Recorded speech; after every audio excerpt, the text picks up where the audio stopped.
ಸ್ನೇಹಿತರೆ, ಈಗ ನಾನು ನಂದ್ಯಾಲ ಡಿಸ್ಟಿಕ್ನಲ್ಲಿರುವಂತಹ ಮಹಾನಂದಿ ಕ್ಷೇತ್ರದಲ್ಲಿದ್ದೀನಿ.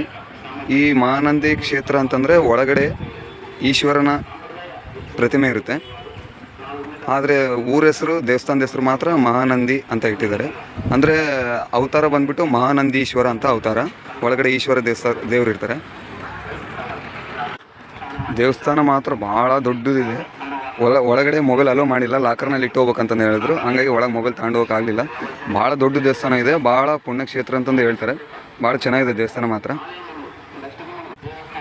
ಆಮೇಲೆ ಎಂಟ್ರೆನ್ಸ್ ಫೀಸು ನಿಮಗೆ ಫ್ರೀ ದರ್ಶನ, 10 ರೂಪಾಯಿ ದರ್ಶನ, 30 ರೂಪಾಯಿ ದರ್ಶನ, 50 ರೂಪಾಯಿ ದರ್ಶನ, 100, 200 ಟೋಟಲ್ 5 ಥರ ದರ್ಶನ ಟಿಕೆಟ್ ಇದ್ದಾವೆ. ಅದು ಟಿಕೆಟ್ ತಕ್ಕಂತೆ ಒಳಗಡೆ ಅರ್ಚನೆ ಮಾಡ್ತಾರೆ ನಿಮ್ಮ ಹೆಸರು ಮೇಲೆ. ಒಳಗಡೆ ಸ್ಪರ್ಶ ದರ್ಶನ ಇರುತ್ತೆ. ಈಶ್ವರನ ದೇವಸ್ಥಾನ ಆಗಿರೋದ್ರಿಂದ ಒಳಗಡೆ ಆ ಈಶ್ವರನ ಲಿಂಗ ಏನಿರುತ್ತಲ್ಲ, ಲಿಂಗಗೆ ಸ್ಪರ್ಶ ದರ್ಶನ ಇರುತ್ತೆ. ಅದಕ್ಕೆ ಸಪ್ರೇಟ್ ಟಿಕೆಟ್ ಇರುತ್ತೆ. ಹತ್ರದಿಂದ ಒಂದು ಟಿಕೆಟ್ ಇರುತ್ತೆ, ದೂರದಿಂದ ಒಂದು ಟಿಕೆಟು, ಫ್ರೀ ಟಿಕೆಟು, ಭಾಳ ಥರ ಟಿಕೆಟ್ ಇರ್ತವೆ. ನಿಮ್ಗೆ ಯಾವ್ದು ಬೇಕೋ ಚಾಯ್ಸ್ ಮಾಡ್ಬೋದು. ಒಂದು ಸಲ ಆದರೆ ವಿಸಿಟ್ ಮಾಡಿರಿ, ಭಾಳ ಚೆನ್ನಾಗಿದೆ ದೇವಸ್ಥಾನ ಮಾತ್ರ. ಒಳಗಡೆ ಒಂದು ದೊಡ್ಡದೊಂದು ಕೋನೇರಿದೆ. ಆ ಕೋನೇರು ಒಳಗಡೆ 5.5 ಅಡಿ ನೀರು ಇರುತ್ತೆ. 5.5 ಫೀಟ್ ವಾಟ್ರ್ ಇರುತ್ತೆ ಒಳಗಡೆ.